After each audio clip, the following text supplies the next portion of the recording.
Нынче местный дом культуры в Мохче, точнее территория вокруг него, не бывает безлюдной. Здесь всегда гуляют и взрослые, и детвора. Новые тротуары, скамейки, урны. Вечером все это освещают красивые светильники. Настоящая аллея для романтиков. Мы находимся на возвышенности, то есть дом культуры виден, а постоянные воды у нас всю почву у нас смывают. И мы сейчас очень рады, что у нас сделали обсыпку, сделали прекрасные дорожки, скамеечки, где дети и взрослые могут отдохнуть, прекрасно полюбоваться прекрасными видами нашего села.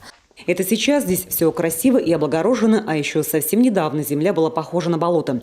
Во время паводка или дождей вокруг все уходило под воду. Пришлось восстанавливать заново дренажную систему и засыпать территорию песком и щебенкой. Углубили водоотводные канавы, так как у нас тут на возвышенности дом культуры, а там еще повыше, заливает паводковыми водами, и когда дожди сильные. И вот мы восстановили обратно водопропускные сооружения, которые здесь есть. Это большой объем работы пришлось провести вообще по периметру всего участка Дома культуры. Поначалу все думали, объем работ непосильный, управиться в короткие сроки не получится.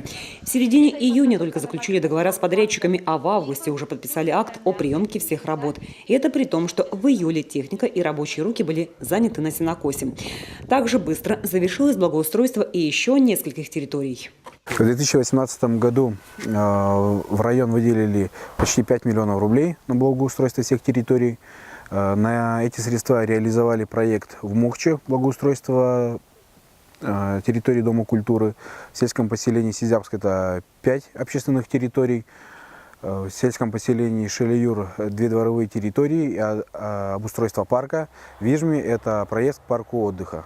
Работы завершились вовремя, так что сельчанам есть где встретить бабье лето, которое сейчас в самом разгаре. Татьяна Супряткина, Денис Городилов, телеканал Юрган, Ижемский район.